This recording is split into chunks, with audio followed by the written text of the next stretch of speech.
So, is this a healthy aging topic or not? Let's dive into it and we'll see. This is a Reddit post by a woman, single woman in her 30s. She recently broke up with her boyfriend, and now she is kind of doubting everything. Should I have tried to keep the relationship going? Did I make a mistake? Did I miss my opportunity to have a child with someone? Even though she says that the relationship wasn't all that good, she kind of has some doubts. And she's also thinking about age. As we get older, there's always the worry, like, can I have a kid? Can I have a kid at 30, at 40, at 50? And if we look at lawyers, doctors, and CEOs, and women who've chosen professions where it's much harder to have kids early on as they're focusing more on their career. Fortunately, many are able to still have kids into their late 30s, sometimes even early 40s. Of course, I don't know much about how difficult it is to raise a kid. I don't have kids. However, for her, one of the most important things is probably to just have some compassion for yourself, that you just went through a very difficult time, that you just broke up a relationship where you had hopes and ideas and thoughts about the future, where you could imagine yourself with this person into the future and having kids and raising a family. And we sometimes think about it as the worst case scenario, that maybe now I'm not going to meet anyone and maybe I'm going to stay single. And I think aging, especially in our 30s, shouldn't always be about the future. It should also be about how we can find happiness, contentness, wellness, well-being in the moment, with ourselves, with everything that's around us. And sometimes things around us aren't great. Sometimes we're going through very difficult times.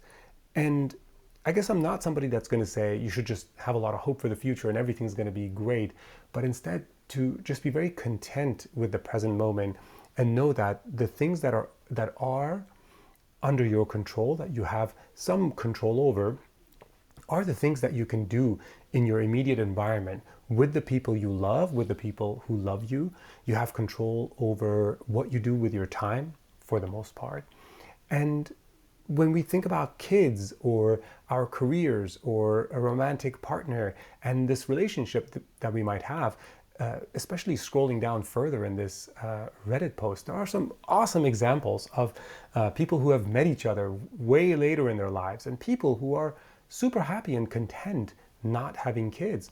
Here's a 74-year-old guy who met his 62-year-old lady, and many other examples if you scroll down.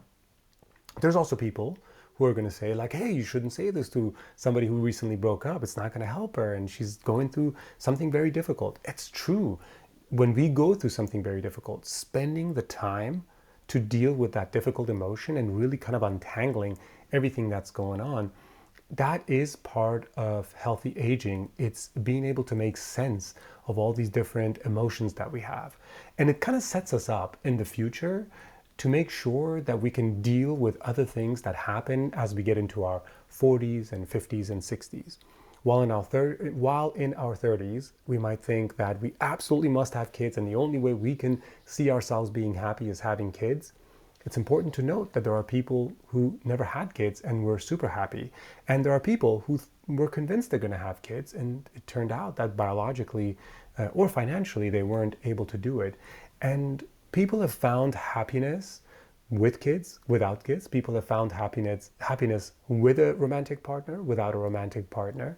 So maybe just changing the focus from the future into the present, and then trying to live things day by day and dealing with the emotions of this recent breakup can put things into perspective and make it a little bit easier to get ahead and finally be able to be in that position again where you feel comfortable being open to invite somebody else into your life for a possible romantic relationship. And as we always say, or as they always say, if you think that maybe you could have done something else to make that relationship work, sometimes that's settling, and settling could mean that you sacrifice your current happiness for future happiness, which may or may not work.